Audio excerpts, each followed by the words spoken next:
بسم الله الرحمن الرحيم.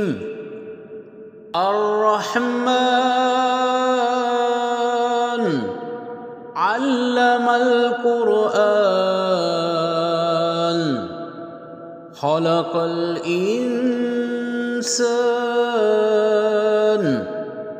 علمه البيان.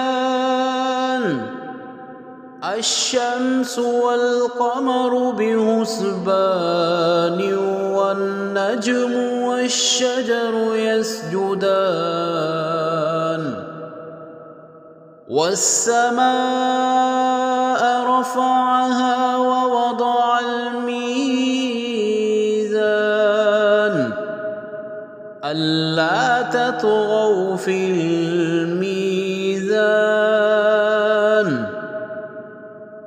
وأقيموا الوزن بالقسط ولا تخسروا الميزان. والأرض وضعها للأنام فيها فاكهة والنخل ذات الأكمام والحب ذو العصف والريحان. فبأي آلاء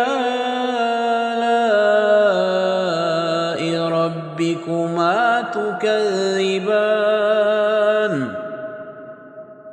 خلق الإنسان من صلصال كالفخار وخلق الجان من مارج من نار. فبأي آلاء ربكما تكذبان. رب المشرقين ورب المغربين. فبأي آلاء ربكما تكذبان. مرج البحرين يلتقيان بينهما برزخ لا يبغيان.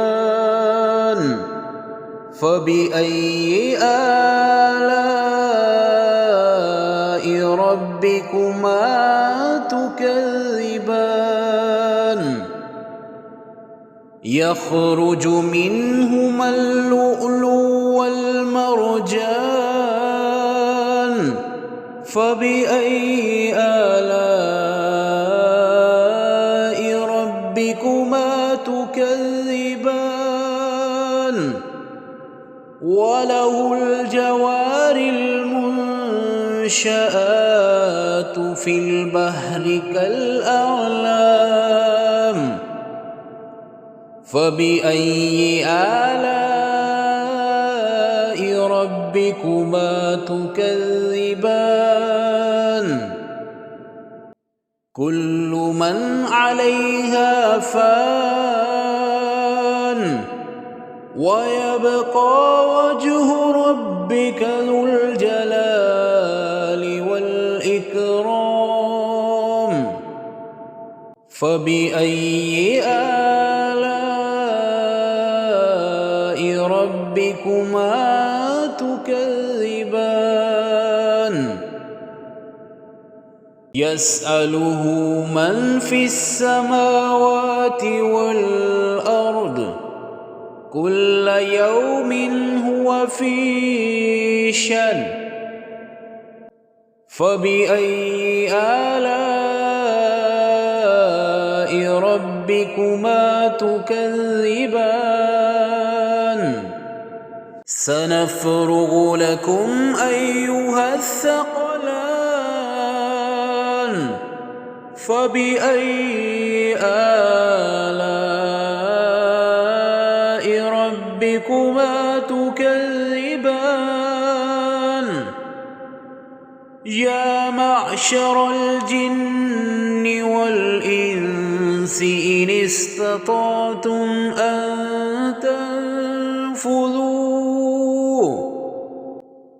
أن تنفذوا من أقطار السماوات والأرض فانفذوا لا تنفذون إلا بسلطان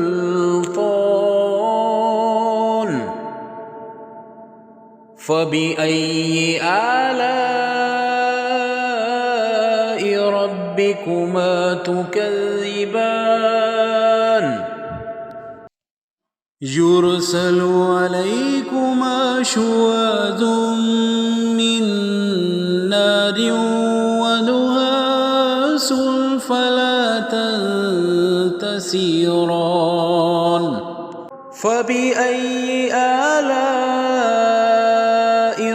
ربكما تكذبان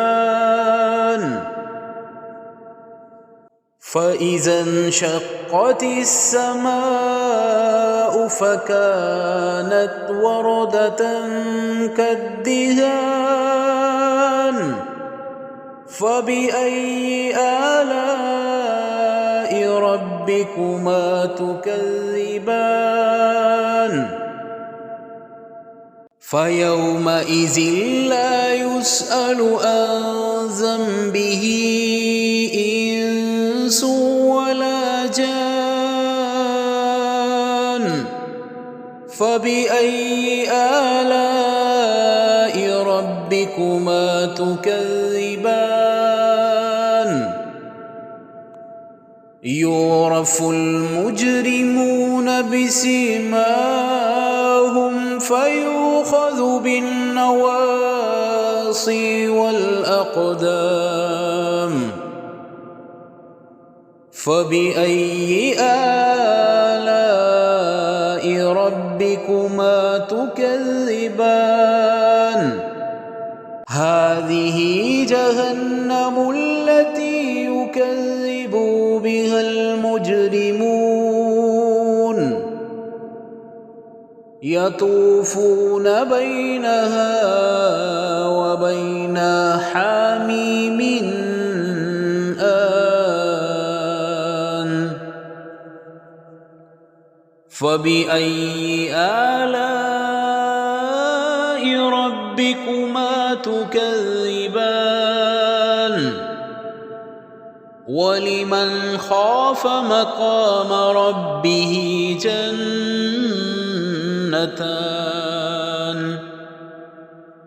فبأي آلاء ربكما تكذبان ذواتا أفنان فبأي آلاء ربكما تكذبان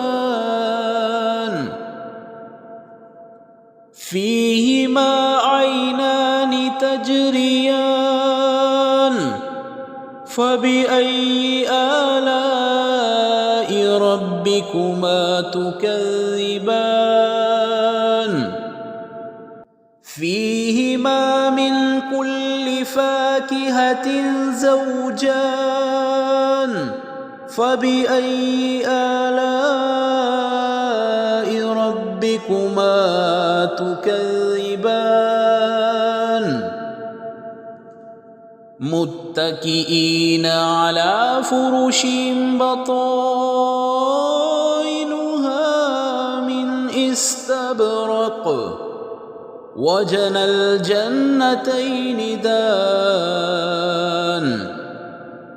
فبأي آلاء ربكما تكذبان فيهن قاصرات الطرف لم يطمثهن إنس قبلهم ولا جان فبأي آلاء ربكما تكذبان كأنهن الياقوت والمرجان فبأي آلاء ربكما تكذبان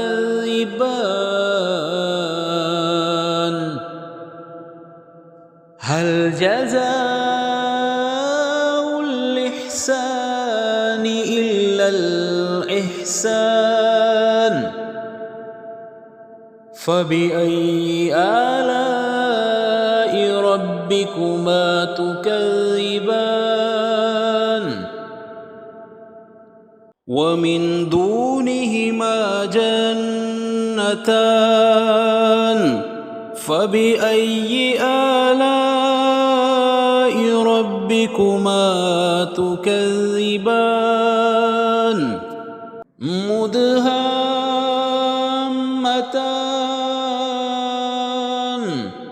فبأي آلاء ربكما تكذبان فيهما عينان نضاختان فبأي آلاء ربكما تكذبان فيهما فاكهة ونخل والرمان فبأي آلاء ربكما تكذبان فيهن خيرات حسان فبأي آلاء ربكما تكذبان حور مقصورات في الخيام فبأي آلاء ربكما تكذبان لم يطمثهن إنس قبلهم ولا جان فبأي آلاء ربكما تكذبان متكئين على رفرف خضر وعبقري حسان فبأي آلاء ربكما تكذبان تبارك اسم ربك ذي الجلال والإكرام صدق الله العظيم.